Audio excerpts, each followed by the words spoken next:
to problems that are around. Thank you for that. Awesome. You deserve an award. I'll go to Sister Adiola now. Yes. All right. Thank you very much, sir. Good evening, everyone. So the things that I learned, I'll specifically mention things that I learned are first, I learned that in striving for your major goals, and this is what I learned from Sister Judith, in striving for your major goals, sometimes you might, for your big goals, your 5-year plan, your 10-year plan, sometimes you might just want to take your immediate need first and try to walk through it. Because a lot of times when you think of your goals, you think of how big, how monstrous it is. Well, maybe just sometimes take the immediate ones and start walking your way through to what you finally want to achieve. So that I learned. I also learned that when you are sharing your dreams with people, or you confide in people what you're going through, it's always essential to also check their spirits, see their reactions, hear what they say and how they say it. So that also helps you as well in knowing whether or not you can go back and have working relationship with those people. I learned from our second speaker that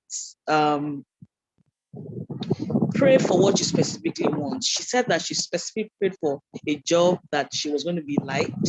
She was going to earn a certain amount of money. It was going to be close to her work. She didn't have to work weekends. She was very, very specific. And so at some point in time, it's also essential sometimes when we are praying, we are also very specific about the things that we want. She also mentioned that, I think that what really struck me is the fact that, she mentioned that she went to the UK in her 30s. A lot of times when people clock that they're in their 30s, they already feel like, what am I learning? What am I going to do again? Might as well. She took the chance to leave her environment to seek for better opportunities outside the country. And, she said that at some point in time, she learned how to make, and she realized that it wasn't for her.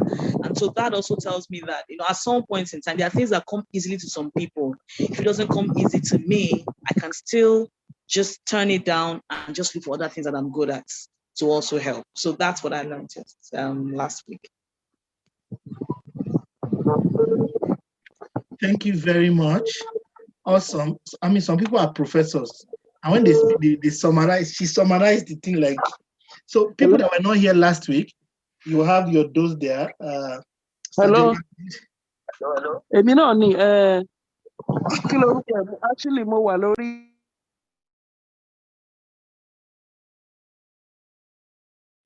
Sorry, Pastor Ade, I've muted you too. Sorry. It's okay. Thank you. That was quick on the spot. Somebody was having a little family meeting. A minimum walori, Please help us mute all other calls for now. We know you are calling everybody. All right. Praise the Lord. Africans, we will be Africans. I was in an online meeting, and it was full of white people and everything, and South Africans, different kind of people. And there's this woman. There's a bamimu kini material yen wa ni bami, and everybody was like, this was it was a professional meeting. And like, where I had to type to the person and say, welcome to. Okay, thank you very much. The aim of learning is actually growth. Let me just start by saying this. I am personally tired of seminar training. In this life, the kind and the numbers of seminars I have gone, look, it's unbelievable. I told you the joke is how my wife said in South Africa they should not allow me to get to bookshop. And when I got to bookshop, the book I bought was equivalent of about 100,000 naira. That is, and you see, small amount of money here around. I think I spent about 5,000 rands at the time. That was about 22 to 24, 5 naira to a rand at the time. And I remember it was about 100K. And my wife was like, by the time they started coming out and they were bringing books, she was like, people have made mistakes. Why do you allow this man to see? So don't make him go near. So right now, I'm tired of just learning, going to materials. The Bible says, to the making of books, there will be no end. However, it is what you apply that stays with you, and that is what you can convert. The Bible says, I've written to you, O Theophilus, all that Jesus, I think this is Luke the physician, writing, he said, I've written to you, O Theophilus. I love the Yoruba rendition. It says, Theophilus Olola Chulo, Theophilus the great one. I've written to you all that Jesus began both to do and to teach. He did before he taught. Jesus was a doer before he taught anything. And so I would like to recommend that the things you're learning, please use them to work wonders in your life. Do them. Do them. That is very important. Learning has 4 stages. Stage number 1 is that you understand what is being said at the face of it. Number 2 is that you assimilate it. Number 3 is that if we were to do a test, you will score very high. Number 4 is that it changes your behavior. Number 5 is that you got results. But number 4 is what many people stay at, where we know that the body of knowledge has changed your behavior. If there's no change of behavior, learning has not taken place. The real test of learning is not just understanding or comprehension or assimilation. As beautiful as those levels of knowledge are, there is a higher level called change of behavior. And after that, there is result, where it becomes naira and kobo or pound sterling, or you move something forward in actual mileage. So that is the joy of this kind of meetings. Thank you for coming. Today will be different, and this is an insight-generated meeting. So permit me, if by the time we're asking our facilitators, our guests some questions, I interject. Somebody complained about today I won't interject as much as last week. However, I want you to know that they won't speak for long. Each person at every time, please, let's make a rule. The longest you can speak will be about 3 minutes to 5 minutes, so that we can have several rounds, number 1. Number 2, we would also allow the people ask their questions. And at some point, I will stop in the middle, or we get to a very interesting fact, and have people ask their questions at that point, because there's a point where insight meets insight, not later on. Are we together? Insight must meet insight at some point, not later on towards the end, when they've forgotten the eureka moment, when they actually connected with something that was very deep. All right, these are the rules we are going to be working with today. So please get your pen and paper. There's quite some distance to cover. Last week, we dealt with the real issues of dealing with tough times. There will be tough times. You will be in that point where the things you're expecting is not working, the money you're expecting isn't working, the job you're looking for, you're not getting it, the kind of opportunity that you're looking for, you did not get it. There is a part of this where you would navigate and be able to move. At times, the success may not come on time. We used Ini's case to describe that last week, that she just wanted to be engaged. And I've been in that phase of life, and I know many of you probably have been in that phase of life where you just wanted to be successful. Now, how do you move from that place of sadness and all of that? That's what we did last week. And you're not happy, things are not working, to the place where you can at least get your head underwater, and loads of things were shared last week. Today, we're going deeper into the waters. How do you now begin to convert the ideas? You see, how do you, in a very tangible way, that's what we're doing today, convert where you are right now to something good for your life? Somebody said, oh, but I've not succeeded. I said, no, you have gone through a journey. Number 2, how do you identify opportunities that are genuine, either career or business or any kind of opportunity, instead of everything you should go for? And then how do you select in a sea of ideas and opportunity, which ones should I even process and apply my energy on? Which one? Now, in the school of ideas, not all ideas will work, but doesn't mean that not all ideas can work. But you don't have a whole lifetime to go through all the ideas. What can you do? It doesn't mean the ideas that you will drop will not work in somebody else's hands, but at least there's a way to at least do selection if push comes to shove, because you're going to meet many ideas.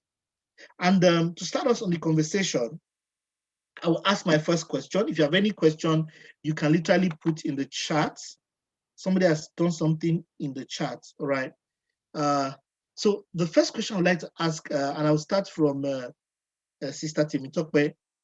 Now, how do you, in an environment that's very unstable like Nigeria, where you're not even sure that your job, you hold it tomorrow, and you don't know whether, you don't know, the perplexing thing with being an employee or being someone that's looking for a job, I beg your pardon, is that you don't know. In Nigeria, typically you don't know when you're going to get one. You're not in control of it. And coincidentally, this is where many young people are. So how do you come out of that phase and enter the place where you begin to create meaning for yourself? And if it's a business, you don't know whether your business will succeed. How do you deal with that uncertainty, that uncertain part of life that happens? And that's the question that we're going to all take round. How do you deal with that?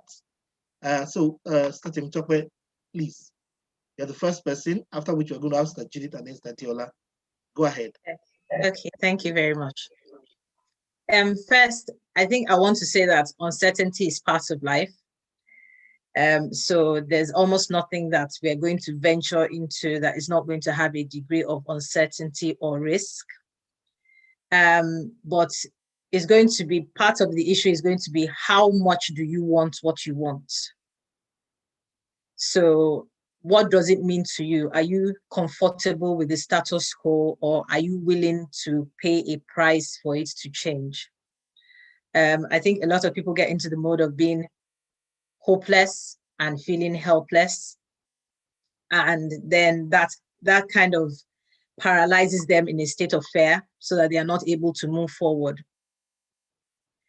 I want to give an example. It's not from my personal experience, but it's from an experience of a young Nigerian lady who I happen to know indirectly.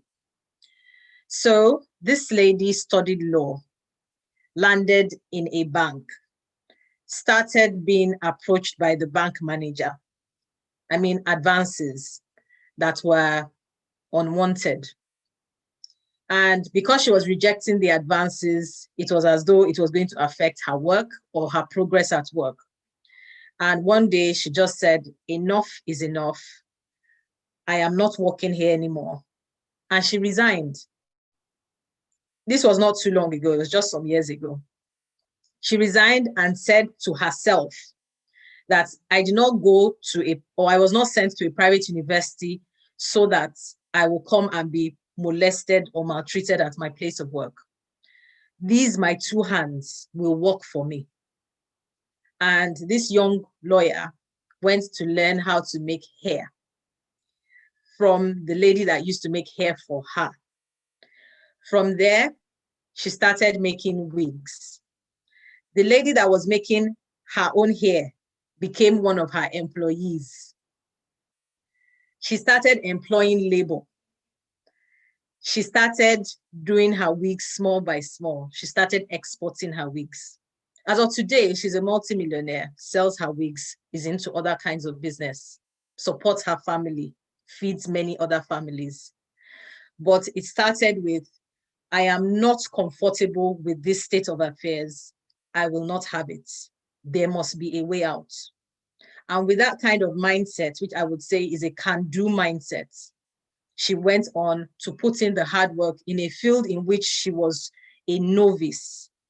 And then it changed into something bigger and better. But if you're not willing to step out of the boat, there's no way you are going to ever walk on water. It's not going to happen. I think that's all I have to say for now. Thank you. If you are not willing I'm typing, to step out of the boat. There is no way you can do what? There is no way you can walk on water.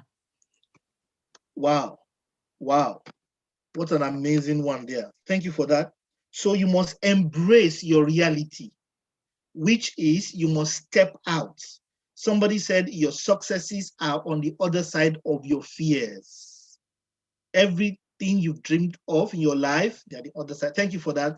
God bless you. Sister Judy, over to you. How do you, as a person, how do you navigate that phase? Yes. Yeah. Thank you very much.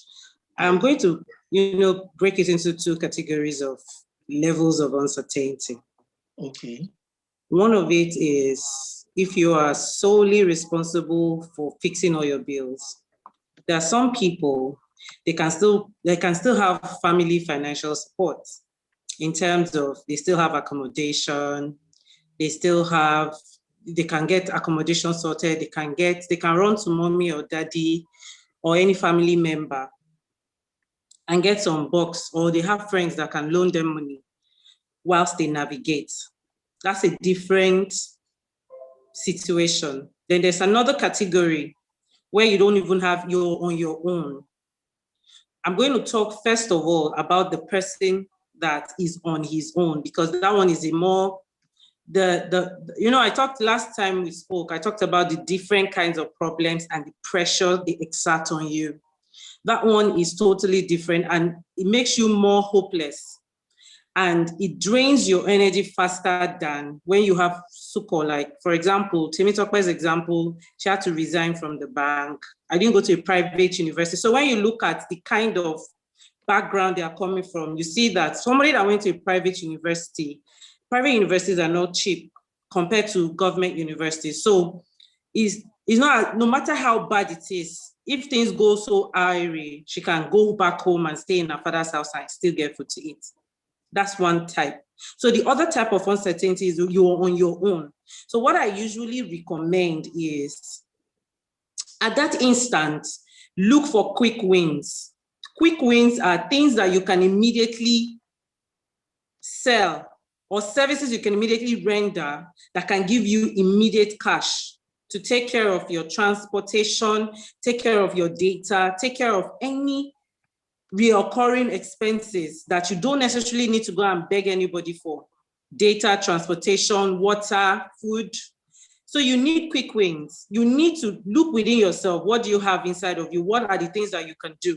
I'll give you an example. There was a period in my life where I was transitioning from being an entrepreneur to going back to paid employment. So when I got tired of, doing my own business, as at that time, that was 2008. I was an entrepreneur at that time. And I knew inside of me that I didn't know so much, because as an entrepreneur, I was making bad decisions. So I knew that I needed to go back to paid employment so that I could learn more. But there was a period of transition at that time. I had nothing I was doing. I was dead broke. And I had bills. I needed to pay NEPA bill and everything. So what I did was I identified among my friends, those that had birthday parties coming up. So I told them, I can, cook something and bring to your office. They said, "Oh, really, how much?" 10K at that time. I was able to do jollof rice and a foriro for that, my friend. So when I sent it when I packed it and I took it to her office, her friends, her colleagues, like, "Oh my God, this is really delicious." So that gave me other opportunities. And from that, I think it was 10 or 15,000 naira she paid me. I was able to make like 3K.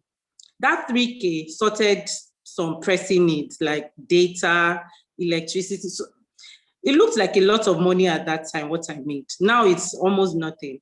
But that was a quick win. So the moment I had that sorted, because I needed to be able to think on a longer perspective what I was going to do. So my first thing in dealing with uncertainty, first of all, analyze your kind of situation. If you are solely on your own, the first thing to do is identify quick wins. dust your CV, go and be a teacher, go and look for students to teach, go and render services, go and, talk to your friends and family. I can go to the market and do shopping for you. Just give me, this is the item, this is my service charge. Quick wins. And most times, this kind of quick wins, they are always around you. The money may not be so much compared to where you're going, but it's something that you can, immediately launch out with. We have only 3 minutes to speak, so I won't be able to continue. I'll stop at this point. So thank you very much. Now, seriously, Sister Judith, you need to write a book. Now, there are complex moments. You see, there's something called moments of the soul. There are universal languages that we all go through. I mean, I have so much questions on the things you said. I'm like, whoa. So there are 2 categories of people. Category 1, at all, somebody go drop. Yes. Category 2, fine, you are on your own. You better fight for the last boss. Man, it's Bole Kaja, It's who holds leg, Tanlese, Tanlese, only people that grew up in the internal Southwest will understand him. No, you don't have anybody around you. And so I have loads of questions in that area. I just ask one out of about 3 or 4 coming to my mind, because there are people who are in category 2, who are misunderstanding, because all their friends are in category 1. All your friends went to private university, but only you come from your village. You are the only person that came from your village. You are now misunderstanding yourself with people that have other support structures. Man, that's my first clarification. Number 2, let me just go quickly because of time. Question: how do you identify? You made a statement, categorical statement. You said identify how you can take care of recurrent immediate expenditure. You now give a model. You said something, I think I wrote it down.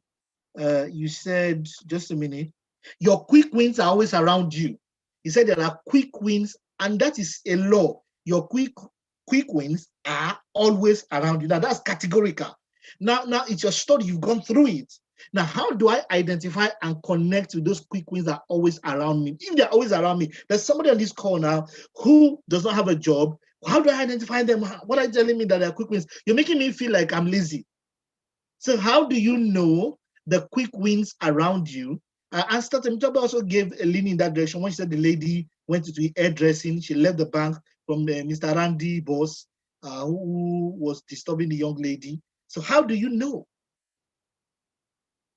your quick wins? How do you identify them? How do you tap into the wisdom and the wealth of quick wins? Sister Judith, hello, you are speaking. We are seeing her, but no audio. Okay, can you all hear me now? Just nod if you. We can hear you. We can hear you. Yeah, so what I have been able to, how I've been able to come out of, to identify these quick wins are deep moments of thinking, meditation, which is meditation. I sit on the matter. Sometimes, for me, I stay quiet, I shut out. And I can achieve that a lot of times in the night season when a lot of people are sleeping.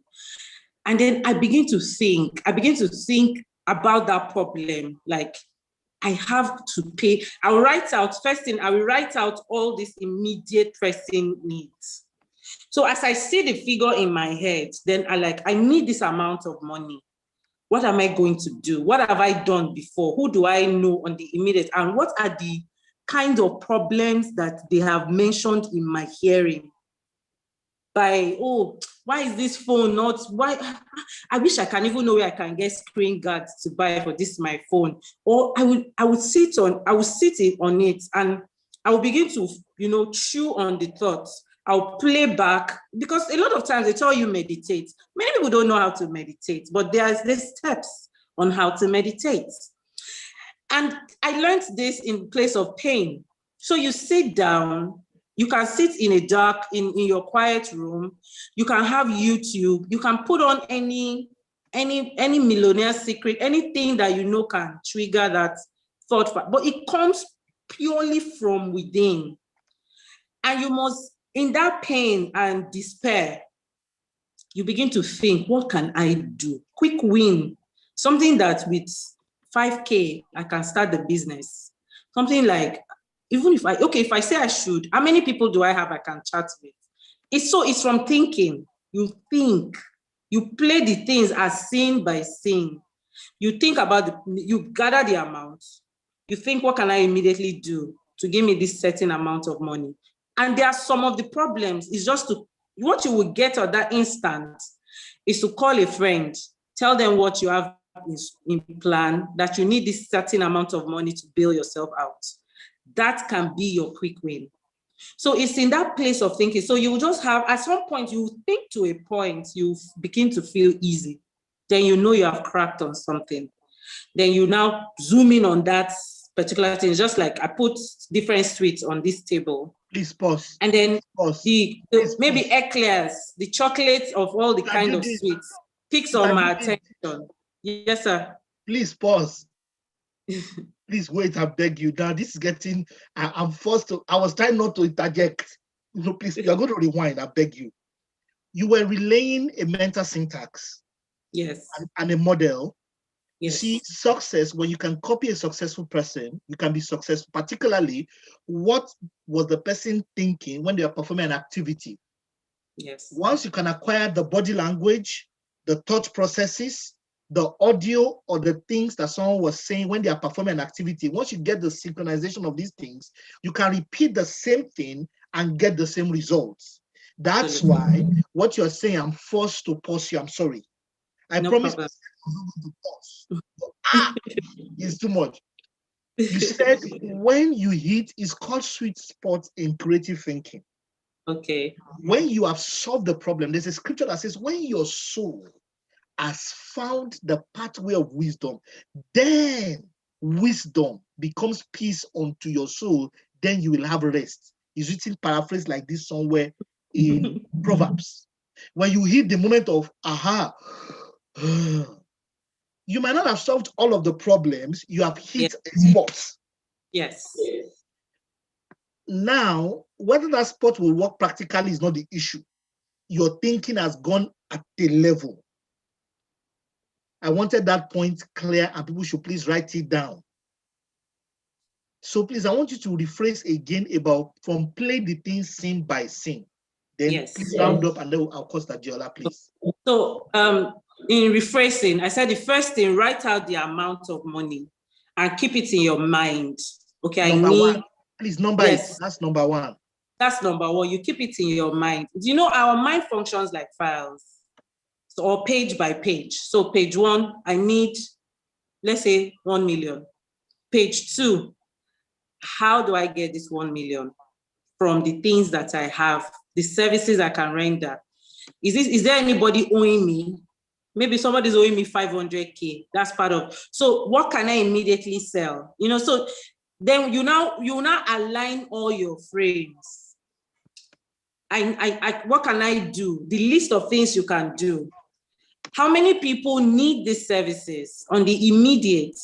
How many friends, among all the people you list, you will narrow down again. How many of them have cash to be able to release it? And these people can be friends, they can be clients, they can be neighbors, they can be just going to a marketplace. When you identify that, then you distribute the amount of money, it's called projection, amongst these people. Okay, if I call Bode can give me 10K, but they can give me 100K, but they can give me, Bode is always saving, but they can, you break it down. When you break it down, that is after you have reached that place of like your mind has gripped on something, then you now begin to now tie the financial needs to how you will render the service. Then in your mind, you also script your message. What am I going to tell this person when I call them? Because you need to sell them a value. The time of getting free money, especially with the kind of economic climate we're in, It's almost gone. I have a cousin. He always like, auntie, give me this, auntie, give me that. But the day he came with a problem, oh, now I've learned how to fix, I can create a social media account for you. I was quick to say, okay, why don't you do this? Do this. I now saw that. And then I whispered to myself that, you see how motivated you are to converse with him and give him money. That's how it is when you go to any other person. It is what you are offering them that triggers their desire to want to spend the money. It's not how emotional you sound a lot of times, especially if it is somewhere you have gotten something from before, maybe by virtue of getting money. So that is how you now begin to think or brood on these different pages till you can now come to a point where you have now been able to identify that, okay, this, I can get this money here, I can get this money here, I can do this, I can do that, I can make a call, I can send an email, I can even do physical visits. Sometimes you say, please, I'm coming to see you. This is not a phone thing. Depending on how much time you have to solving that problem. So that is how, you meditate on the problem. But at this time, one thing that is very important, which Temitope has already said, I don't want to repeat, the fundamental, where everything rests upon, is that I can do this. Never, ever think you cannot. So in the midst of that stormy situation of weariness of spirit, soul, and body, your inner voice must not quench. It must constantly be alive. And there is a process to keep that inner voice going. It's not automatic. So that's another conversation. Because of time, I will pause. Thank you. Well, I was actually saying, I was typing Sister Judith 30 seconds more. I was up. Thank you. Thank you so much for that. Sister Judith, now we need it. We're going to bring you back. There are some things you're discussing that require some in-depth analysis, and I know people are going to ask questions. After this round, I'm going to open the floor for the first set of questions, because I want to connect this with what you're passing through. This is a workshop. You live here with skills. You live here with bodies of understanding at a level. This is an insights meeting. It's a creative insights meeting at a level. It's not just any kind of meeting. And there's some things I prayed before today. I pray that God will open your eyes of understanding and connect you to the necessary ideas that will take you to where God wants you to be. Okay, Stadio, over to you. Please, the same question I asked both Satoba and Sister Judith, over to you. Okay, I work in film and television production, and when it comes to job uncertainty, if anybody knows that, it's more of people who work in that, because usually you don't know whether the movie will sell. Aside that, there are major jobs that happen in industry that African Magic does, and most likely platforms like Netflix do. And so for me, for example, I'm a director producer. You only need one director in a production. Well, some productions need 4 or 5. But in an industry where you have over 1,000 directors, and maybe like at least 200 of you are very competent. So that means that once the African Magic jobs go at the beginning of the year or mid, depends. So that means that the rest of people have to scramble for other opportunities. So when it comes to job uncertainty, I know that very well. And one of the things that, I'd like to just say some of the, based on what of the things that everybody has said again, is that first of all, you need to know that, well, things can be uncertain around you, but there's one constant factor, and that is you. You are there. You are alive. And a lot of people call me and say, how are you? I say, I'm alive, because once I'm alive, once I'm alive, there is hope for anything to happen and change to happen. One of the things I've learned, because one of the first things I did was I resigned from, I worked on an ad agency, and I resigned from the ad agency. I didn't know where the next work was going to come from. I just did a short film and I started showing it around. One of the things I started doing is, and that's one thing you have to learn, that a closed mouth will not get answers. A closed hand. So if you don't pick up, it's very important that you start talking to people about the things you can offer. That's the only way. I know that it can be sad, draining sometimes when situations are not certain, but you have to start learning how to talk and ask people questions, ask people their opportunities. There's something that crew members do all the time. they pick up the phone. The phone that you're holding in your hands can pretty much change your life, because all you have to do is you're most likely a phone call away from that opportunity that you so desire that would change that uncertain period that you're going through. For me, one of the things that I did was I looked at the 10 top people when I was looking for a job. I looked for the 10 top people in my industry. I reached out to them on social media. Most people use social media to take pictures and look pretty. I always look to check what is happening, what is new, who can I speak to? That phone that you have has power. Most people don't understand how powerful their phone is. So I picked up the phone. I spoke to I think it was Mr. Larry Adisa. Mr. Larry Adisa linked me to Femi Odubemi. Femi Odubemi was the one who linked me to my first job in Rosabelle Bonnet. Another time again, when I got my first directing job, freelance, not working in a company again, working freelance, I linked up with a friend who linked me up to Bujas Ofime, who linked me up to Tokpe Oshin, who linked me up to. So a lot of times, even talking, a lot of times sometimes you overlook people, you don't know. Maybe someone will lead you to someone, the person might not directly know who you need. There's something that they usually say that you're like 4 people away from who you really need to know. That's how it is. And then another thing again is we have people who, for my own job is very uncertain. And a lot of times there's something that people forget to do is to actually volunteer. That's one of the things that I did. I volunteered to work on productions, and anybody that I went to meet, they did not have to worry about my transport money. They don't want to have to worry about how I fed. All I just know is that I would find my way through. And that's why they were free. A lot of young people come my way now, ask me thinking about your Uber money. So if for example, I'm working in production and I already have accommodation, so for the next 30 days, I'm going to be paying 10K for you to come to and fro on set. So I'll spend over 150 to 300,000 naira for someone's transportation. It doesn't add up. People don't want to volunteer. People don't want to ask questions. People don't want to do the kind of things. And so those are the kinds of ways that you can't forever fold your hands or be sad. Sometimes there's some people who are not thinkers, and I'm beginning to realize that, because I'm usually very hard on people who I feel like cannot sit down and think, cannot sit down and read a book, but some people cannot do that. Now, so for those who are really, really about doing the action, that's one thing you can do.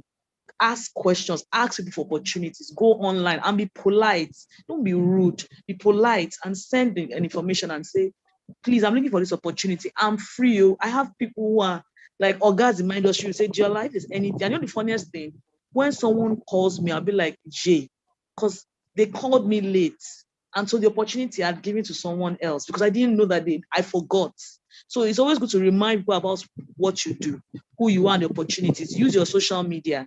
If you're a writer, write your poem, put it on social, keep putting things because people are watching, and over time, those opportunities will come. So my own advice is move. Things are uncertain, but we'll not let the reality of our uncertainty judge our moves. We'll start taking steps towards things. Thank you. Awesome one there. Thank you very much, Stadiola. So I'll open the floor for questions. I like what you said. Don't sit somewhere, take action. I think it was Sister Judith last week that said something about action, that action drowns sorrow and despair. You see, that time you are using to mop and sorrow and you are very tired, and we take action. And what you see right now is that take action, take action, take action. What if the job doesn't come? Take action, take action, take action. Learn something, move, ask questions, link, get a link that will lead to another link, another link, another link. Yeah, start to say we move. Yeah, absolutely, we move. Okay, now, can you have a question? Please kindly raise your hand. Won't wait till they answer so that you can have a lot of interaction. You want something specifically answered, or you could use the chat function. I'll be glad to take your questions from the chat function.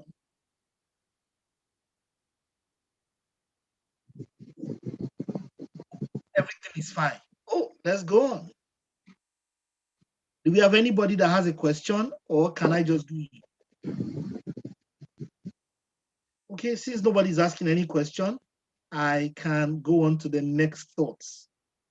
Okay, does anybody, any of our participants, any of our panelists, do you have a last thought as any of the other persons were speaking before I ask my second question? If you don't have, then I'll just go ahead and I'll ask the second question quickly. Okay, I'll take that as a no. You don't have any other contribution to what you said earlier. Okay, so how do you identify which opportunities to go for and which ones to ignore? Now, this is very important, like I said earlier, because opportunities are plenty. I just have to select. In my own life, the opportunities I've ignored, and they became very big, and they're the ones that I've embraced, and they also became very big, and the ones I embraced that did not become very big, nobody knows that I ever done those things. Just to add to what everyone has said too, nobody would know that I was once a comedian. And before you think anything else, this is after I finished my bachelor's degree as an engineer. And it was not any kind of engineering. And I had certifications at CCNA, CCNP, MCSC. I did a lot of stuff that people used to do, but none of those things were becoming financially viable on time. I got friends on this call who know the story. I can see Dele somewhere there. They know the story. How do you know which opportunity to go after and which one to ignore? This time around, we start from Mr. Diola, go to Mr. Judith, and then start to talk about in that order. Please, if you have a question, please kindly use the chat function quickly so that we don't wait till the answer. This is clear to you. All right, Mr. Diola, over to you. Because you know why this is important. Let me just say something. Anybody who saw that tweet, she said, Ini Umoro said, I do not want to be idle. I'm out of school and everything. Do you have a job? And I know somebody asked me, okay, we have a question in the chat function. We're going to take it afterwards. Somebody asked me, what kind of job do you want? I said, any job. I said, any job. And this man who said, any job. I said, sir, I want to just leave home at 8. So I understand the moment in Ini Umoro's life and what she was looking for. And so what can we do as individuals to identify which opportunities to go for and which ones to ignore? We start from Stadiola, we'll go to Star Judith, and then we'll take it. There's a question, a comment, and we'll take that and at the end of this round. But Stadiola, over to you. Brother Ayemibo, I saw your comment. I will let you speak, but Stadiola first. All right. Some opportunities can come wrapped as a problem. And some problems can be wrapped with an opportunity. So it's so important that we are able to decipher all of these things. I'm going to start for the opportunities that you should take. Sometimes some of the opportunities that you're going to get are going to look like problems. They don't look like opportunities. And I know the funniest thing is that a lot of people are not going to go down in that direction because, of course, they don't want. Nobody wants stress. They usually say that on the road to extra mile, nobody goes there. It's always very free. So a lot of times there's some opportunities that are going to come your way. They're going to look like problems. They're going to look like a lot of work. They're going to look like a bulk. That there are opportunities that come my way that there are some work that they're not necessarily the most financially benefiting. They just look like they're going to exert all the energy from me and not give me anything back. And sometimes I want to take 20 steps back from it. But then I've always learned to look at opportunities as not necessarily look always in terms of financials. Sometimes I have to look at it in terms of what do I learn? Because sometimes some of the opportunities things that you learn from is the basis which you get your next job. I'm talking as a filmmaker who doesn't have a constant employment, who sometimes is employed for the next 6 months and sometimes not work for the next 3 months. So there are times that there are some of those jobs that I do. Like I remember that there was someone I worked for the person to the teeth. I worked but the thing is that I never got the reward of that opportunity, that work opportunity I gave me until years later when I was asked to do something and they were paying me 1 point something. And I was like, but when I was doing at that time, when I got that opportunity, I was like, because it was more work. So sometimes opportunities are going to come wrapped as problem, as work, as physically exerting, and they have no reward. So, but sometimes you need to decipher to see when you look at opportunities, not just look at, okay, this is a work opportunity, this is a way to make money. You also need to consider what are the things that are intangible, that are not money-wise. Is it going to help your CV? Are you going to be learning from it? Are you going to meet more people? because just one person putting the right word for you can change your whole work. And the really interesting thing is that, and especially in my line of work, is that it's most likely a PA that can say, I know somebody now, one person like that. You'd be very shocked how a PA in a production that you most likely don't even have interaction with, or you might not have as much, will be the person that will change it. So sometimes, always when an opportunity is placed to you, don't just write it off, examine it. What do I stand to gain from this? So those are the kinds of things you need to look for when you're thinking of, whether or not to take an opportunity. A lot of times, and I've made this mistake twice or 3 times, because I was doing I had an opportunity, I was doing a particular work and I was comfortable. And I said, no, I'm very busy, I won't be able to take this. And I realized that what I turned down was going to be a massive job that ran for years. And so I lost that opportunity. So a lot of times, don't write anything off, because I didn't take time to research and say, this work, how long, how many months am I doing it? So it's always good to just research. Always research and find out about, and when there's any opportunity that comes your way, research and find out. And I think that's one of these that happened to Ineas. And those SMSs too, I've gotten it before. Come to so and so place. It just sounded very funny. So for me, easily, I'll just turn it down because I don't know, So a lot of times, always do research to find out whether or not this work is worth your while, So that's one of the things that I would say, always research and don't turn down a job because of, find out, don't just turn down, decide. Stadiola, you just went off. Stadiola just went off. Okay. When you come back, we'll continue. Sister Judith. Yeah, I'm here. Please don't forget 3 minutes to 4 minutes. Yes. So we can go round. Okay, I understand. Yeah, so without saying what has already been said, I'll link from what Diola said just before her network went off. She talked about the place of research. And then I want to add this particular principle that says, in the multitude of wisdom, counsel, there is safety. I always encourage, never outgrow being advised by anybody. Never. Put yourself in a position of where you're always seeking for someone to guide you. Sister Judith, you're mute. Thank you. So at every given point in my life, I always have 1 or 2 minimum trusted persons I pass by any opportunity that I would have processed and believe that I can go for. I do not just, even at that, I don't run only with my own convictions. If, for example, I get a job interview or a job offer, I must pass it by 1 or 2 other persons.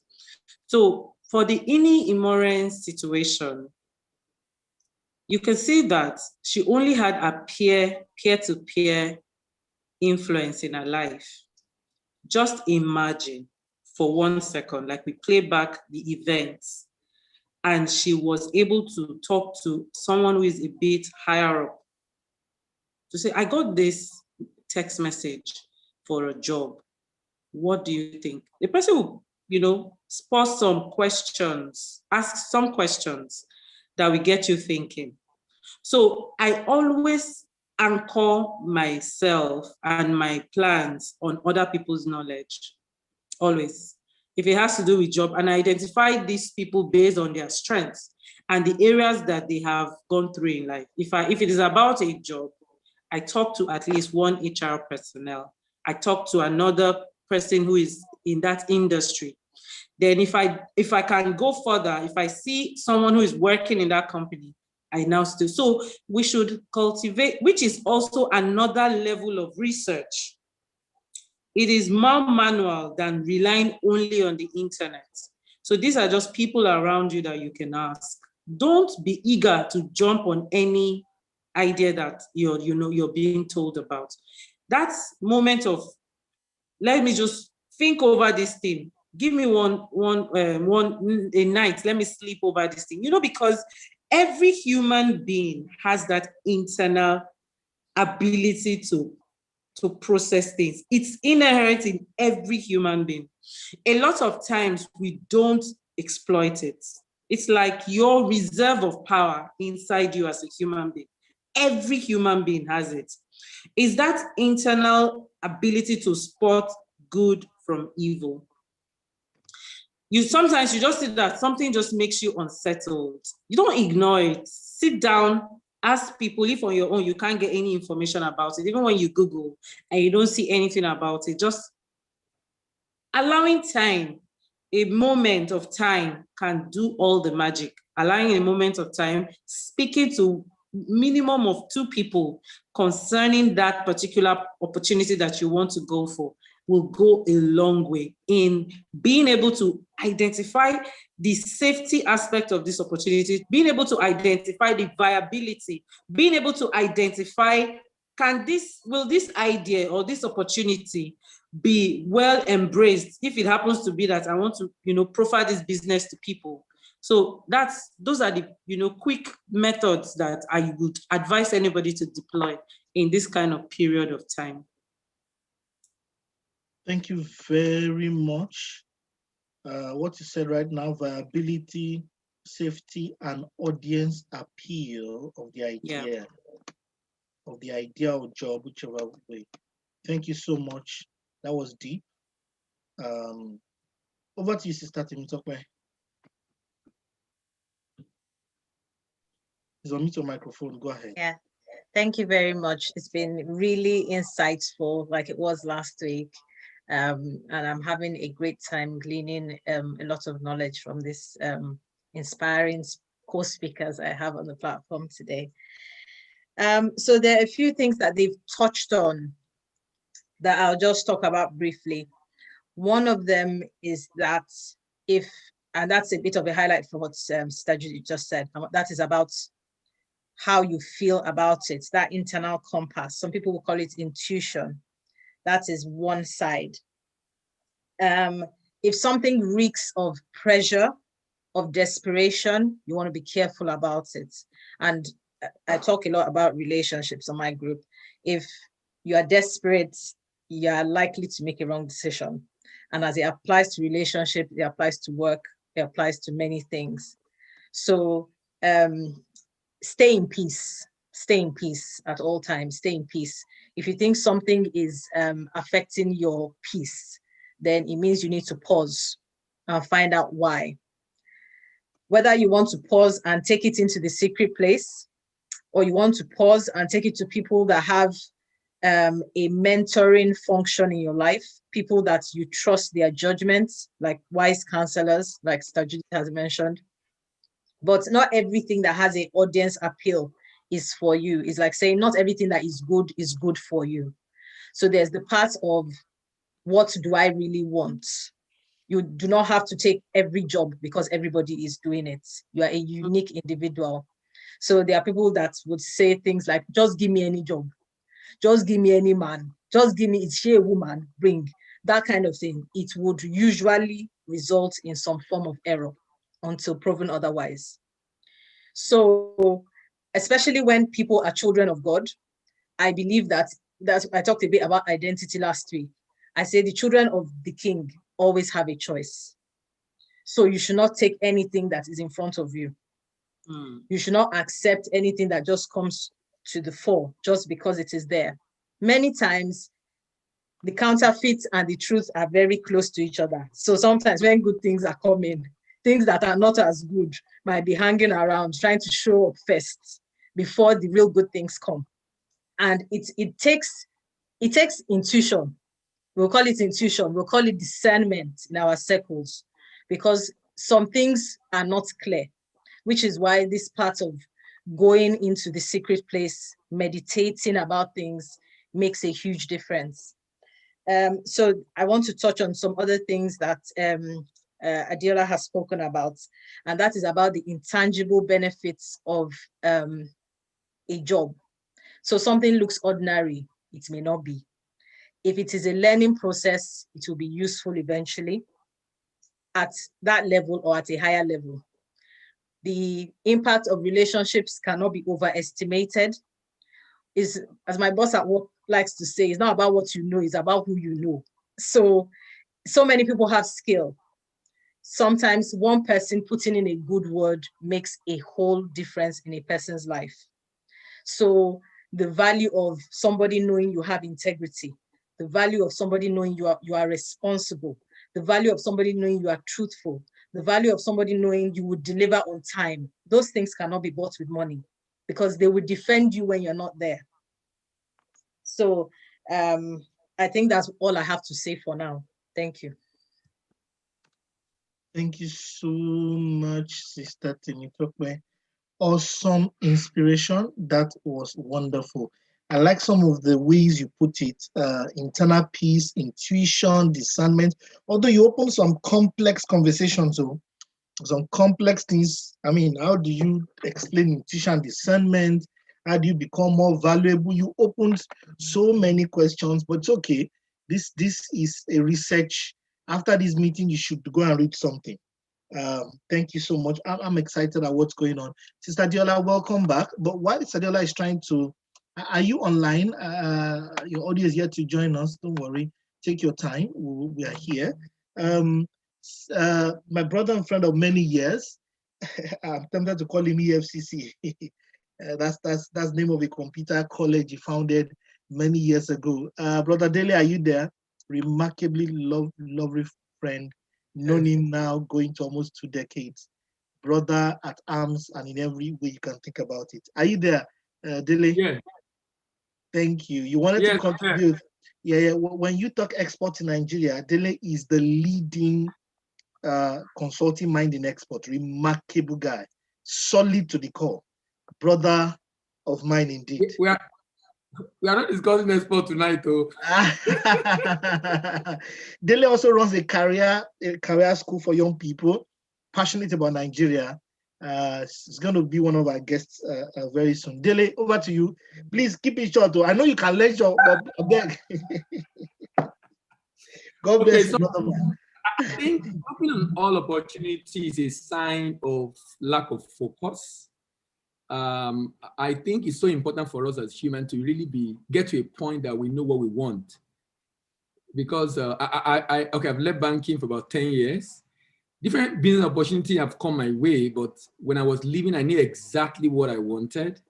Of course, there was challenges along the line, but if you don't know what you want, it's like this common saying that I say that if you don't know where you're going, every road leads there. So because you don't know where you want, the opportunity will show up. This is what is working now. Okay, everybody's doing, it's Bitcoin that we should invest in now. Is this one we should do now? That's why people even also do MMM, because of not having a focus. What exactly do you really want in life? It's so important. And I think it's also important that we don't take destiny-sensitive decisions based on our economics. My economics, what to eat and what to drink, what to put on, should not be the basis for my decision. Else, I will jump on all opportunities. Because at the end of the day, I will realize that along the line, it's not really about what to eat and what to drink. It's also about fulfillment and satisfaction. What do you really want to make out of life? So, which is why I like definition that, look, it's good for us as humans to define exactly what's our life about. What I'm doing, I'm working. Why am I working? Why am I doing business? Why am I doing what I'm doing? So if I'm able to find out why, when any opportunity show up, it gives me direction. It's helped me, make it easier for me to evaluate. Is this something I think I should do? Is it in line with what I want? Or is it against it? So that at the end of the day, I can focus. Because if I can take time to focus, it's just a matter of time. You will be able to do a lot in that space. It just have to be something you're very passionate about, you love it, you're willing to do it, even if you are not being paid for it. But more importantly also is the fact that you're gifted in that area.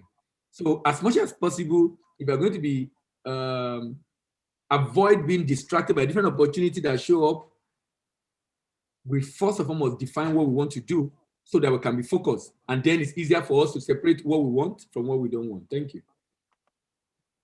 Amazing. Amazing. Thank you, my brother. Awesome. Thank you for that. Somebody in the chat box, I'm going to, Brother Ade Morgan, I'm going to pass Dele's number to you. Thank you, brother man. You know I love you always. So somebody asked a question. Comfort zone can be very comfortable. How can one speedily break out? How can you speedily break out of your comfort zone? Start from starting. We talk about how can you break out of comfort zone? That's the question from the young man who asked in the chat room.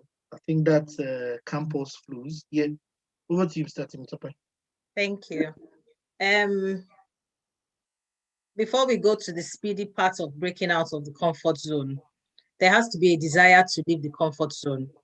If you're already comfortable in your comfort zone, you're not likely to leave there because there's no reason to. You're comfortable there. You have to desire something beyond your comfort zone. So if you are in your comfort zone, there has to be something that is making you uncomfortable there for you to want to move. Sometimes it's a circumstance that makes us uncomfortable there. It can even be an insult that makes us uncomfortable in a comfort zone. Sometimes it is a circumstance. We are pushed out of our comfort zone and we are forced to move into another level. And what looks like a very bad turn turns out to be a good turn because we are pushed out of our comfort zone. But most people will not readily leave their comfort zone. But the path of growth is always outside your comfort zone for most people. Because we get better when under pressure, is when we are under pressure that many times we deliver what appears to be like our best selves or our best projects. It's as though we are tapping into a part of us that we did not know existed. It's as though we are tapping into a reserve that even we were not very familiar with until we entered into that space and realized, oh, this is wonderful. I actually like this. I can actually do this. And it begins to open our minds to possibilities. So as I said at the beginning, desire is the first point. I personally know some people who, because they felt helpless, they stayed in a place which appeared like a comfort zone. And I remember praying for them that, God, whatever has tied them to this place, Lord, release them. How can you be working in one place for 10 years? You're not part of management. What are you doing there? As in, I'm actually referring to one of my friends. I'm sure she hears this. She'll know I'm talking about her. But I said, in there, what's happening now? Leave this place. Yeah, as in, you're not doing well here. I mean, I'm very, very concerned. Sometimes it requires spiritual energy to move you from one point to another point outside your comfort zone. For instance, at the time I was relocating because there was a relationship that I was in that was outside the country. That was one. Two, I was getting dissatisfied because I was not able to get into a specialism that I wanted or into any specialism, even though I had changed my workplace just for that particular reason. So I'd moved from the private sector into the public sector because I wanted to get into a residency position as a doctor. Now, I haven't worked there for almost 3 years, and that's not happening. It was beginning to get frustrating. So I've mentioned two things that were itching me out of this comfort zone, so to speak. Now, the third thing was that I attended a meeting, a very, very powerful meeting. So the title of the meeting was called WAFBEC, and I think it was the first meeting that they were holding that year. After attending that meeting, it was as though I got wings to fly. After that meeting, I just knew that, I've already left this place. I confidently went to drop my resignation letter. And at the time I dropped my resignation letter, my bosses were saying, come back. Maybe you should do a leave of absence. I said, no, I'm not doing a leave of absence. I am burning this bridge. This bridge, I will burn it. I'm not coming back to Nigeria as a junior doctor. This is it.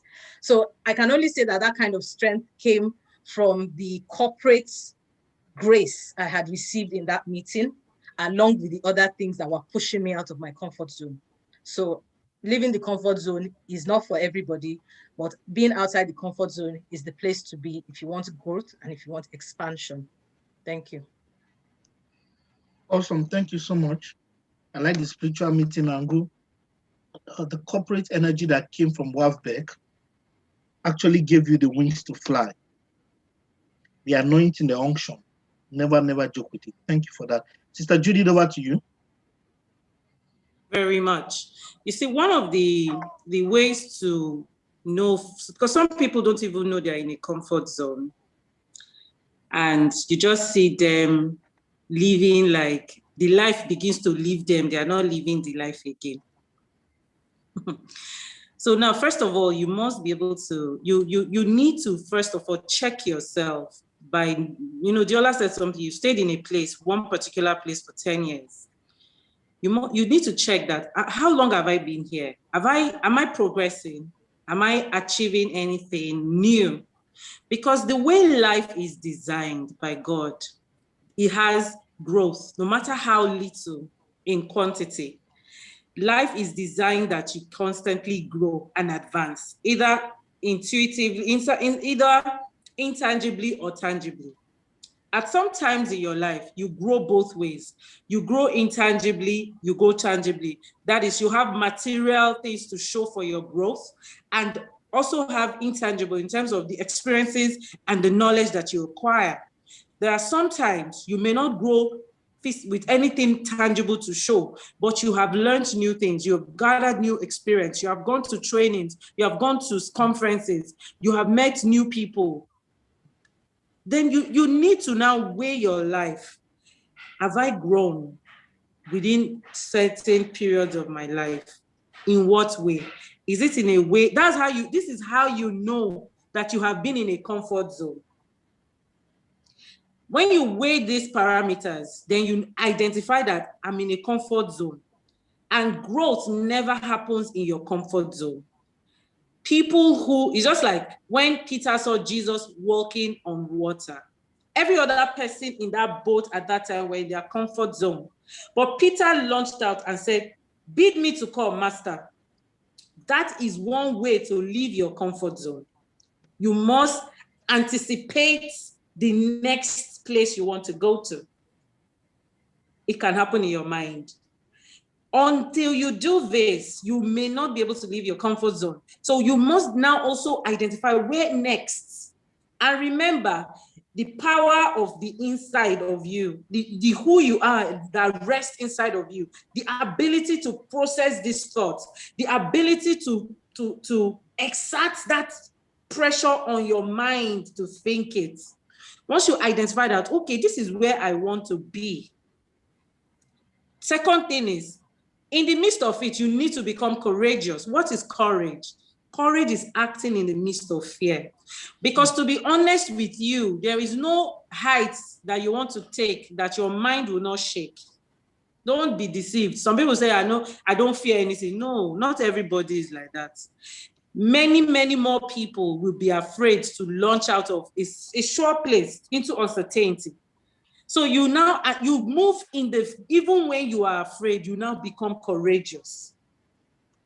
And then you identify how you can survive in this new comfort zone. And you now look at several things. First of all, check who has moved in this direction. How did they cope? Oh, I want to relocate to the UK. I've been hearing Temitope talking about how she relocated to the UK. Going to the UK from Nigeria is me leaving my comfort zone, because in Nigeria, if I'm hungry, hey guy, you dey house, I've moved, I will eat. Calculate, even if they don't, calculate when you know they'll be doing dinner, you just eat. But you're going to a place where it's a totally different environment, and you now start all over again. You need to now find out people who have made such move, how have they done it? What resources do you have to keep you going within a period of time? And the moment you realize that you are being in a comfort zone, you immediately need to start plotting how you leave that comfort zone. Because there's something that knowledge births. Knowledge creates, the moment you realize something is not for you, your ability to endure that situation begins to dwindle. You begin to experience diminishing returns in your ability to sustain that pressure. If, for example, you have a boss that is exerting on you, is bullying you, using authority in the office, the day your mind tells you, I can't take this anymore, you become restless. It's a natural, inbuilt ability that God has given to everybody. And so that knowledge of that knowledge or that realization, you need to act fast. Because there are some times when you don't act and move away from that comfort zone, you can get stuck in between two seasons of your life. And if you now, in that point of transition, you didn't even plan your next phase, you can now even now experience delay unduly because of fear of leaving the comfort zone, and you did not anticipate where you are going. You did not begin to make available the resources you need to survive in that new place that you want to advance into. So there are different actions that you need to take to help you identify the comfort zone. I've been here for too long. I've not really made any progress. I need to advance. What tools do I need to move to the next level? Oh, some people, I need a promotion. I need a new job. You go for a skill, a training. Oh, I need to know. I don't know, maybe as a salesperson now, there are some sectors of the industry, you don't have friends. You need to identify, how do I make clients, how do I have a client base in this other sector? You now begin to plan. So that's how you move out of the comfort zone. When you have first of all realized it, then you become courageous, then you anticipate the next move, then you move. I want to add this: never wait for a perfect situation. Never wait to have everything, because there is no time like that on earth. There are only very, very rare occurrences where you have everything ready before you take that leap. Thank you. Thank you very much, my sister. You spoke for long, but I wanted to, be, I didn't want to interject, but please, let's mind for time. Sadiola, the question was, how do you comfort zone? Please try and finish what you were saying earlier and then just attend the comfort zone question. Then I'll open the floor for questions. We are at 8:37. I would like that this meeting will close at about 8:50 at the maximum. Yeah, so that because last week people really complained about timing. Yes, Adiola, yes. Yes, never wait for perfect situation. Take a leap of faith. Yes, into a bit. Yes, thank you. Yes, that's Judith for that. Yeah, Stadiola. All right, sorry about that. I just had like a little tech problem here. No problem. All right. I said research, and then know what you want.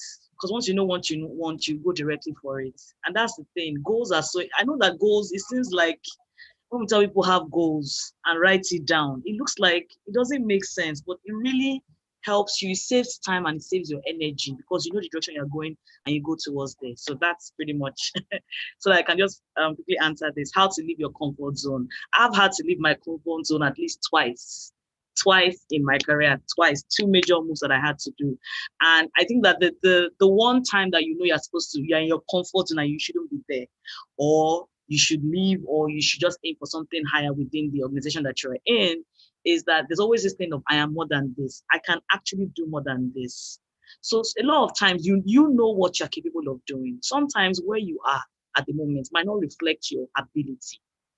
Do you understand? It might not reflect your ability. So sometimes you might just need to take that step and say, you know what, let me go to where I know that I can fully maximize my abilities and my talents. But you also need to be very truthful to yourself that leaving this place, am I worth more outside? Do I have more to offer? Because if you don't, then this is the time where you build yourself. I always tell people that, see, the time that you're not doing as much or you're not doing exactly what you want to do is an opportunity for you to build yourself up. So that when that opportunity comes, you're going to hit it big because you have prepared yourself all through. I feel like one of the first things God did for me, because I realized that in my career, I was moving from, I only produce for myself, but I started producing for other people. And I realized that one of the ways God prepared me was that He made me teach final year students production management. So I was forced to read. I was forced to ask questions to insurance, to lawyers, because I had to teach all that to my students. So I was forced to do that. So you need to have that question of yourself to say, do I have enough skill to do that? And prepare yourself for that level that you're going to. Because a lot of times you say, I want to live somewhere, they don't know what. But are those people right to an extent? So we need to have that question and, always have your goals. You know where you're going to. I remember I was talking to one of my senior colleagues and I was telling him, he said, Giola, be deliberate about it. This is where you want to go. These people have requirements of people that they want for this thing. So go and get it so that you can now present yourself and there will not be excuse. Even if they say no now, you are on the radar, you're on their radar. So find out where you want to go to. First, you have your goals, where you want to go to. What are the requirements there? While you are where you are at the moment, start preparing yourself. A lot of times, I work in a place where I did not really enjoy. I know that it used to break my spirit. But one of the things that kept me going was I started working on my own plans that I'm going to leave this place at so time. Give yourself a date too. I want to leave. I said that I was going to leave at a particular point in time. So I started planning myself up until that point. I started giving myself gauges that if this happens, this happens, this happens, I'm good to go.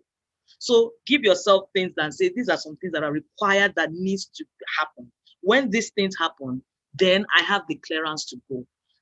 That's another thing. So you have your plan. So it's not that when you now leave that place that you say it's your comfort zone and you don't want to move on and do other things, you will not do anything. It's very painful.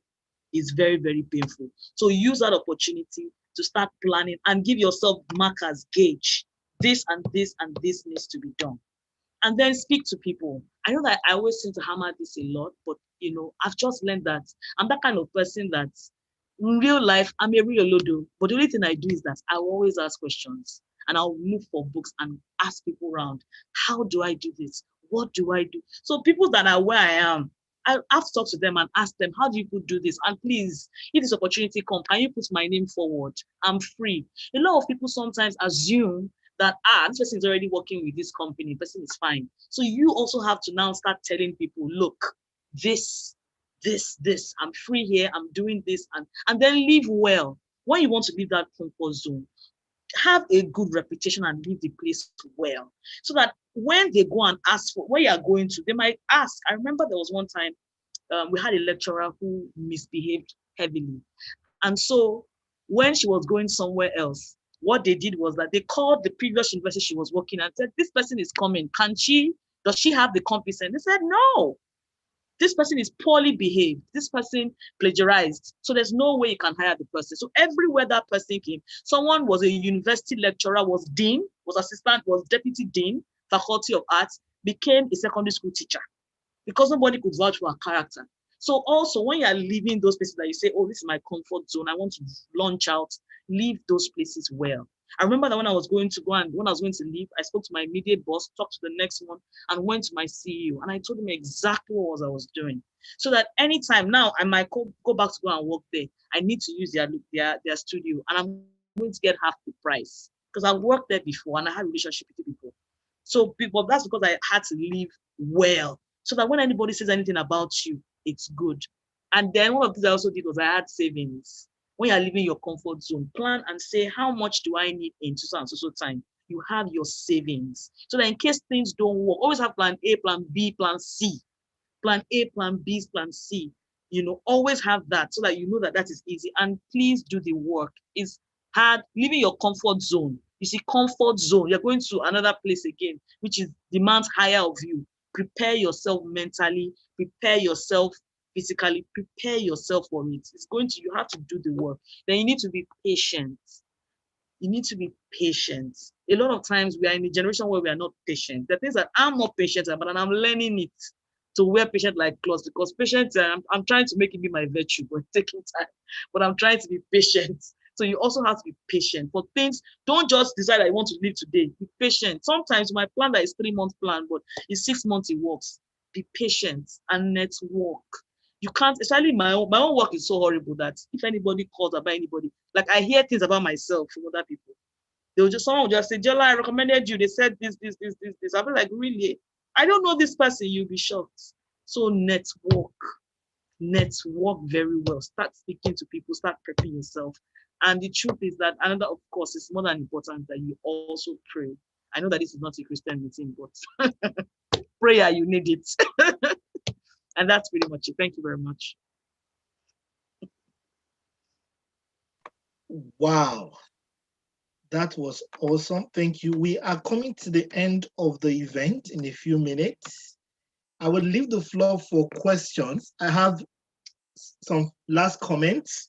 Thank you very much, Sister Temitope, Sister Judith, and Sister Diola. God bless you so much. people here have learned a lot. For me, I've also learned, I've been typing to make people follow on the chat. I know the records will have it in the recording. So do you have any questions? I would open the floor for questions and comments before we round up this evening. Next week, we'll be considering, okay, Statuli says, awesome session. Thank you, Statuli. Next week, we're going to be considering personal growth. Where does growth come from? How do you grow? What are the challenges of growth? What is growth? We're going to be dealing with it. I was almost tempted to call it G&G, grit and growth, or growth and grit, but I know grit is another deep area, so don't let us, I'm in the habit of wanting to take knowledge so much at a chunk and at a time. Forgive me for that desire. So do you have any questions this evening? You have any question? I will be glad that our facilitators, our panelists, take your questions. This is the second episode we have. They're coming back individually, different parts of their stories. I would like them to amplify more for the purpose of learning and assimilation of the understanding, so that you can actually see the building blocks clearly. Okay, do you have any questions in the house, or I take it everything is clear? If everything is clear, then these are awesome panelists. This is very powerful. Everything is clear. Nobody has any question. Very informative session. Great facilitators. Well done. Thank you. Onwara spoke. Thank you very much for that feedback, Onwara. Do you have any other person? You have any feedback or any questions for our facilitators? We have only about 5 more minutes. Going. They are realists. That's what Olasumbo says. Realists. Yes, this is not hocus pocus.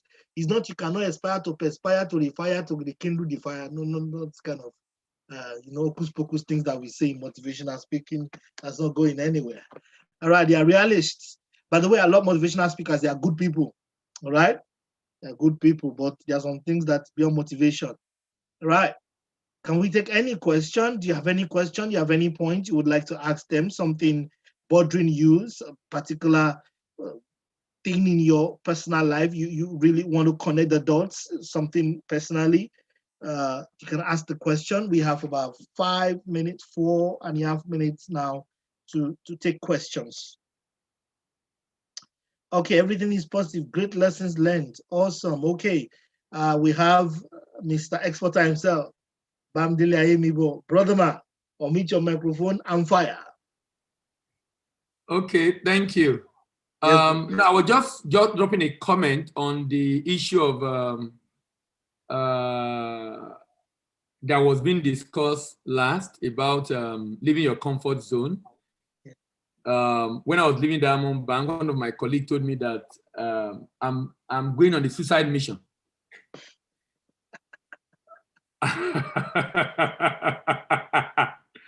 I'm going on a suicide mission, and I can understand why he said that. I mean, he's concerned, and he just felt, look, I mean, it was, but I've learned that you should not be too loyal to what is working, because it will change.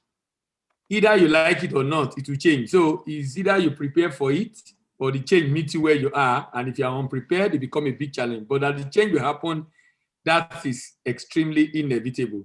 So I think we should learn to disrupt ourselves. I think it's just good for us to have that mindset that things will always change. And if I'm in a comfort zone, when things change, how will I handle it? But if I've already disrupted myself ahead of that time, then it becomes easier for me to handle those changes. I mean, nobody was expecting COVID. COVID happened. Some businesses were prepared, some were not, some adjusted. Some were able to survive, some were not able to survive. That's just telling us the import of change, that look, you really cannot stay in your comfort zone, because in the real sense of the word, either we like it or not, it will change. So my recommendation is that we should learn to disrupt ourselves. Thank you. Thank you so much for that, Mr. Bamidele Ayemibo, brother, man, of friend, many years. All right, we got interesting question. Disrupt yourself. Change will always come. That's what Delia said. Now, somebody says, Kolawan asks a question, is asking a question. How do you begin to create visibility about what you do? I think one or two of our panelists had said create visibility, and Kolawan is asking, how do you begin to create visibility about what you do? Specifically, I will ask Sister Judith and then Diola to speak on that, because there's a lean in their industry, and Esther Timitope will also react to the question.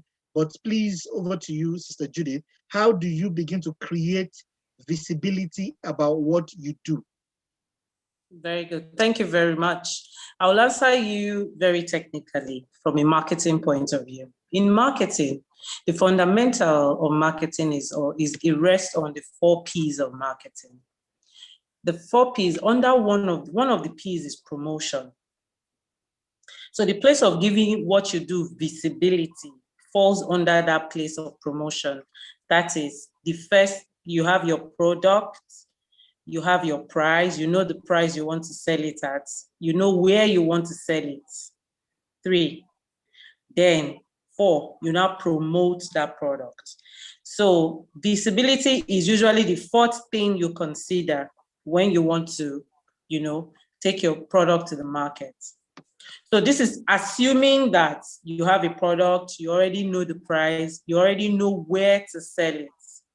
So if peradventure your question is about where do I sell, that is another, then the things you consider are totally different. You first of all consider, what are you selling? Who are you selling it to? So you can use the 5W and 1H method to identify that. What am I selling? Who am I selling it to? Where am I? Why am I selling this product?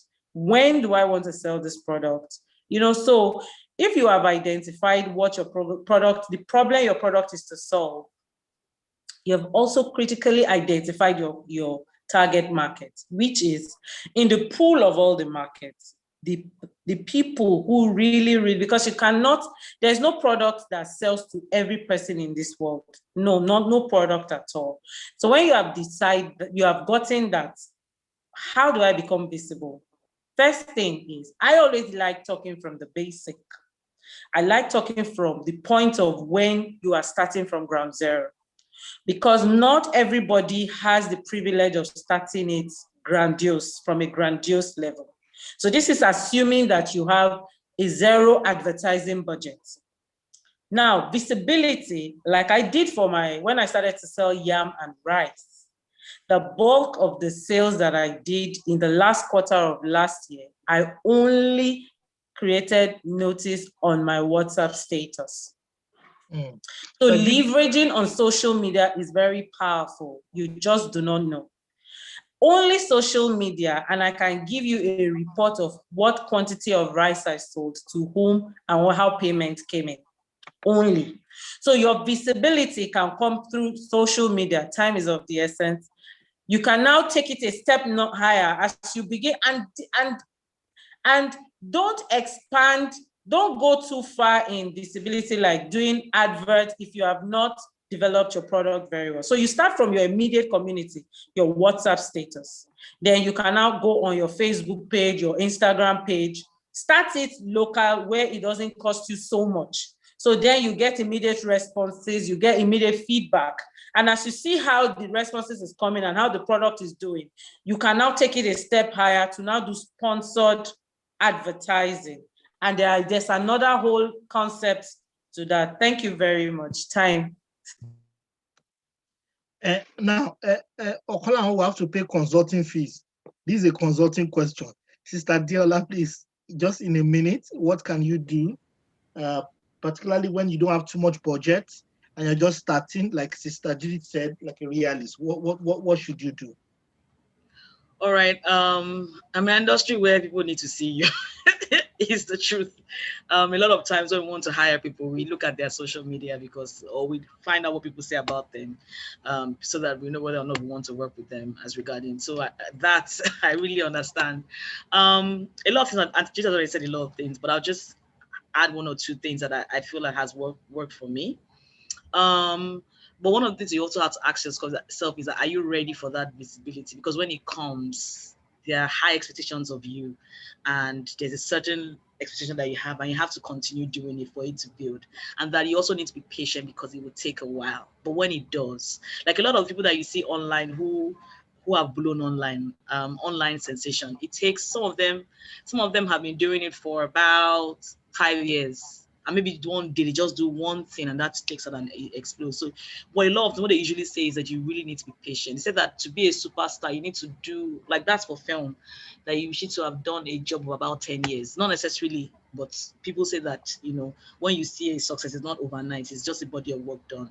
But another thing again, I'll say is, are you ready for that visibility and the work that comes and the attention that comes with that? So once you prepare yourself mentally for that, you're able to work and follow the piece that has been mentioned to you. I feel like that will work again.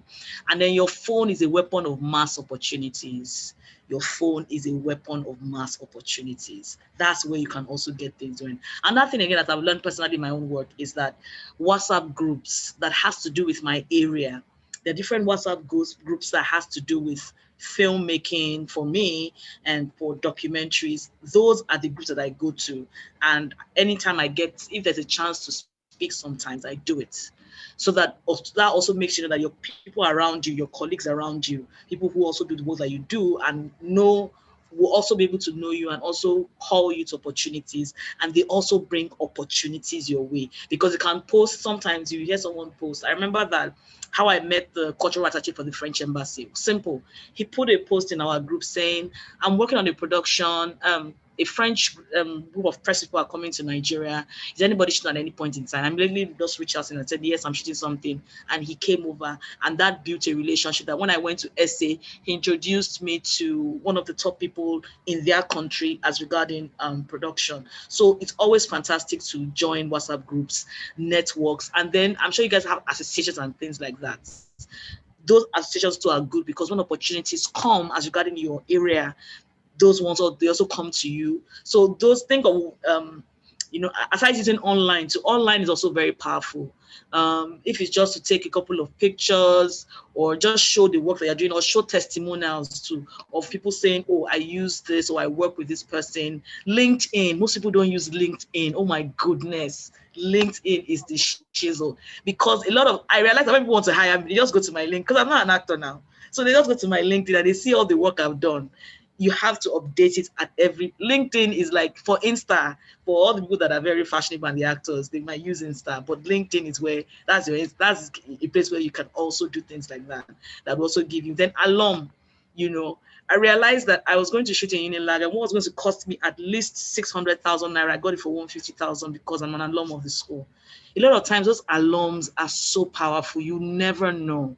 Those you know, so look for groups that people are like-minded to. That can also help you. You hear when opportunities come, and then, you know, people, though sometimes friends and people who work in the same industry sabotage each other, but they also give each other opportunities. So those are the things that I feel like you can also do.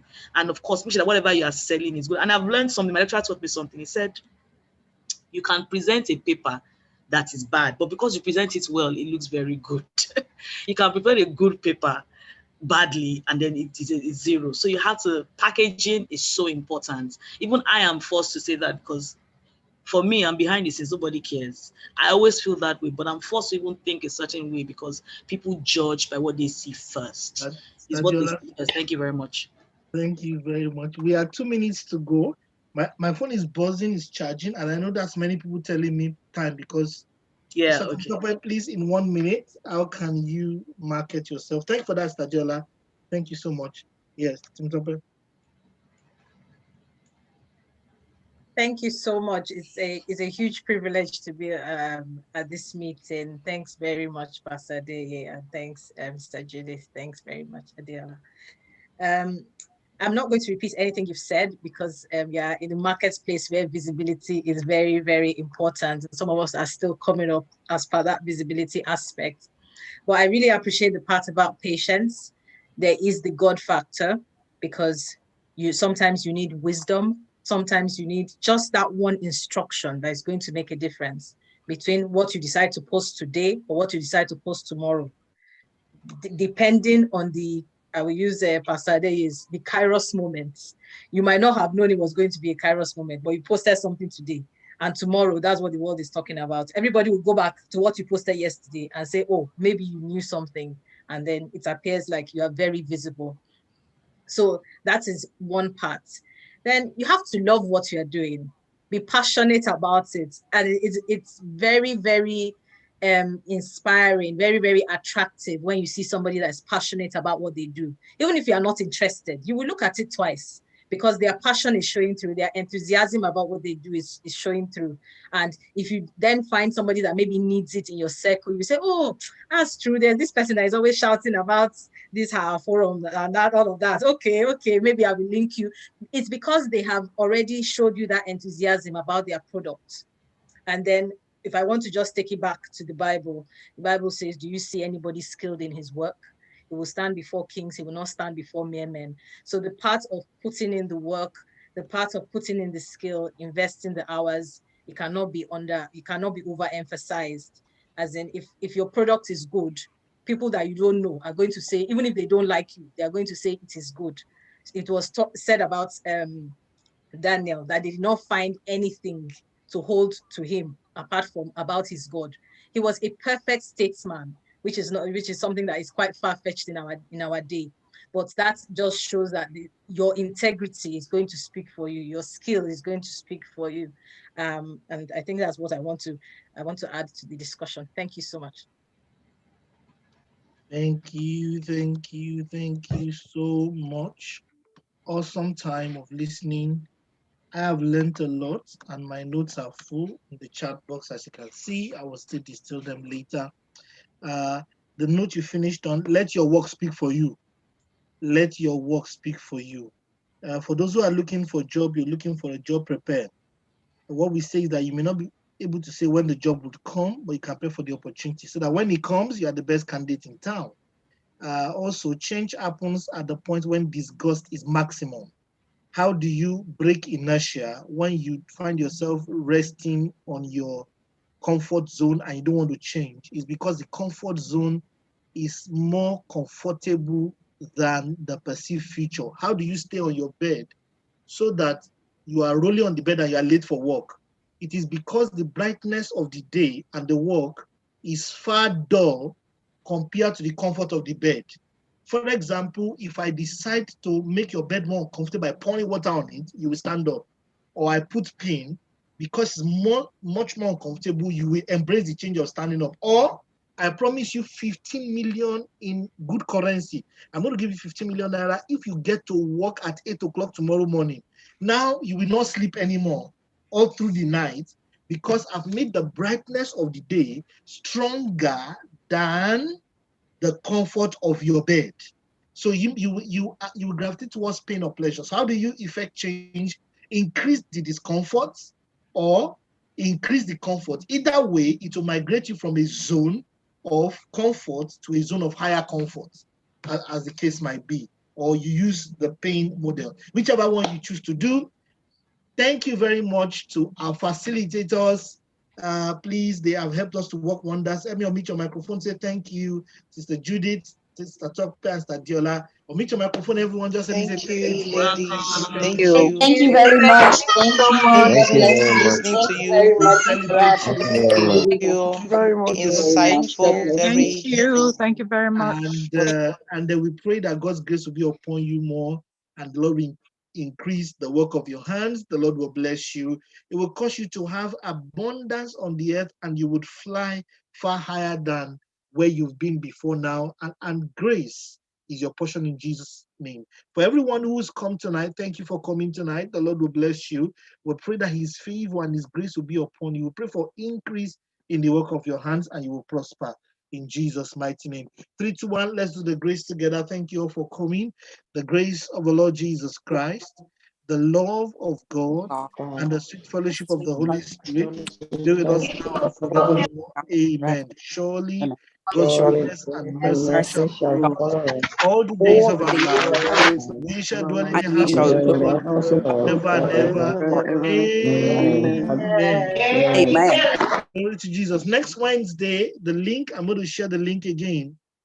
If you have people that would like to watch, you have family members who were not able to make it here, please, you can share the link with them Oh, what's going on? Okay, you can share the link with them.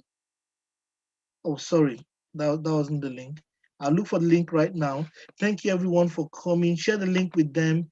And next Wednesday, we will also start at the same time, 7 o'clock West African time, 7 o'clock Nigerian time. Please try and make it on time. Thank you, everyone. Panelists will talk. Thank you. God bless you. Have a wonderful night. See you guys. God bless you.